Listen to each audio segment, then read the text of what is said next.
नमस्कार। घटना चक्र बुक वीडियो के इस शैक्षणिक मंच पर आपका स्वागत है। हमारा उद्देश्य है ज्ञान को सरल, स्पष्ट और सुलभ रूप में आप तक पहुंचाना। आइए आरंभ करते हैं अध्ययन और सफलता की इस यात्रा को। चलिए आज एक सफर पर निकलते हैं, एक ऐसी नदी के साथ साथ जिसे भारत की जीवन रेखा कहा जाता है। हम देखेंगे कि कैसे ये पहाड़ों से निकलकर विशाल मैदानों को पार करती हुई समुंदर में जा मिलती है। आइए गंगा की इस पूरी कहानी को करीब से जानते हैं। तो शुरुआत एक बहुत ही सीधे से सवाल से करते हैं। क्या कभी सोचा है कि भारत की सबसे लंबी नदी कौन सी है? इसी सवाल के जवाब में हमारी आज की पूरी कहानी छिपी है। जी हाँ, ये है गंगा नदी, जो 2525 किलोमीटर का एक लंबा सफर तय करती है।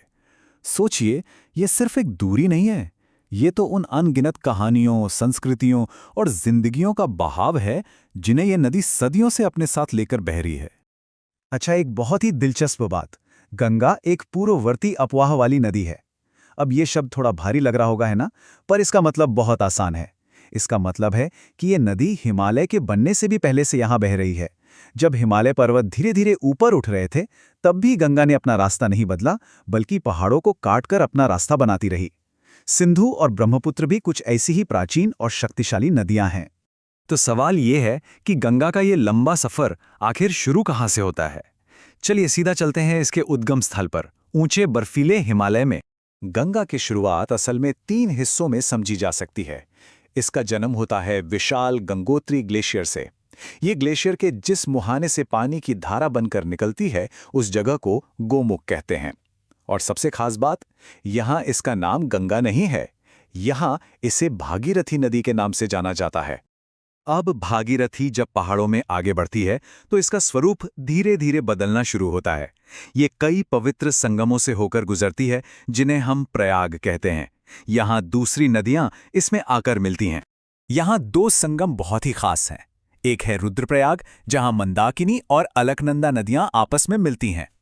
लेकिन कहानी में असली मोड़ आता है देवप्रयाग में। ये वो जगह है जहाँ भागीरथी और अलकनंदा का महासंगम होता है।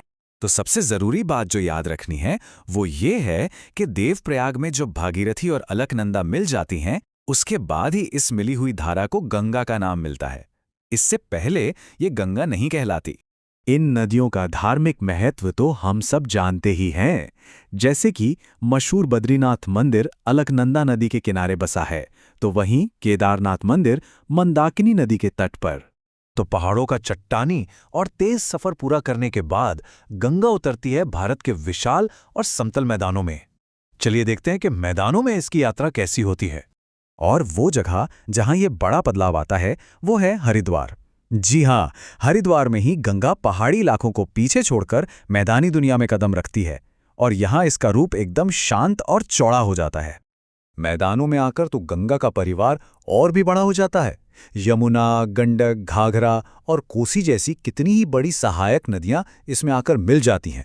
ये नदियां सिर्फ गंगा में पानी नहीं बढ़ाती, बल्कि इसके सांस्कृतिक और भौगोलिक महत्व को और भी गहरा कर देती हैं। हजारों किलोमीटर का ये लंबा सफर तय करने के बाद गंगा अब अपनी आखिरी मंजिल यानी समुद्र की तरफ बढ़ती है। लेकिन कहानी में एक और मोड़ बाकी है।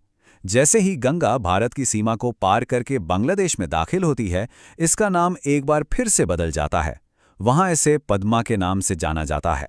बांग्लादेश में पद्मा का सफर और भी विशाल हो जाता है जब ये एक और महान नदी जमुना से मिलती है। जमुना, जिसे हम और आप भारत में ब्रह्मपुत्र के नाम से जानते हैं।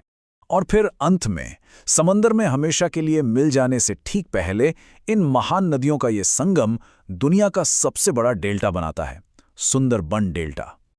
इस महान नदी की यात्रा का क्या ही अद्भुत समापन है। तो भागीरथी से शुरू होकर गंगा बनना और फिर पद्मा कहलाना, एक ही नदी लेकिन कितने ही नाम और कितने ही रूप। गंगा की ये कहानी शायद हमें यही सिखाती है कि जीवन भी तो निरंतर बदलाव और संगमों का ही नाम है, जो हमेशा आगे की ओर बढ़ता रहता है।